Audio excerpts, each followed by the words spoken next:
Welcome, everyone.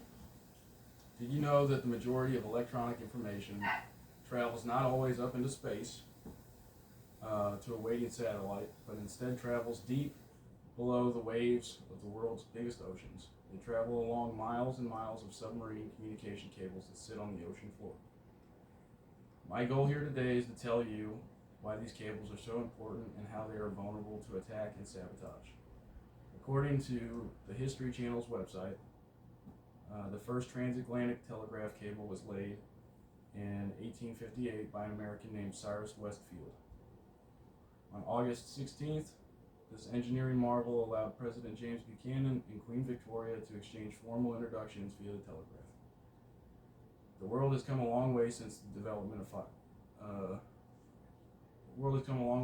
then with the development of fiber optic cables and other innovations that made undersea cable communications a much more viable idea, and now the world depends on them.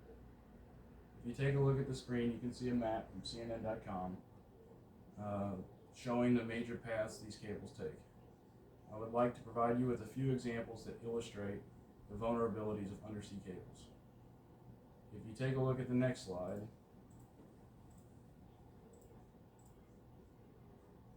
what you are seeing is a U.S. submarine called the USS Halibut that participated in Operation Ivy Bells. The goal of this operation was to send divers down to locate a Soviet cable that regularly carried the Kremlin's secret communications and attach a 20-foot-long listening device to it, and allowing us to intercept and interpret our Cold War enemy's deepest secrets and plans.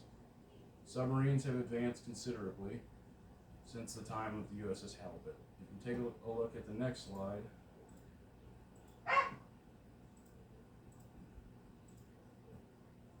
what you will see is a picture of one of our specially outfitted Seawolf class submarines. There are only 3 of these in the world.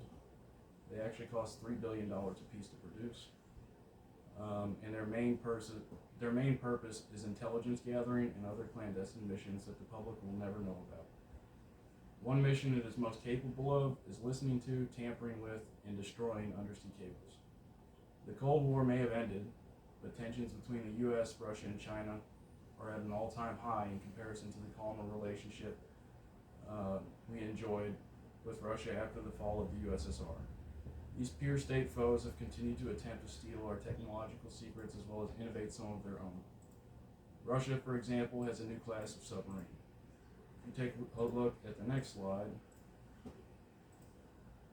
this is K-560, a Yasen class submarine produced by the Russians.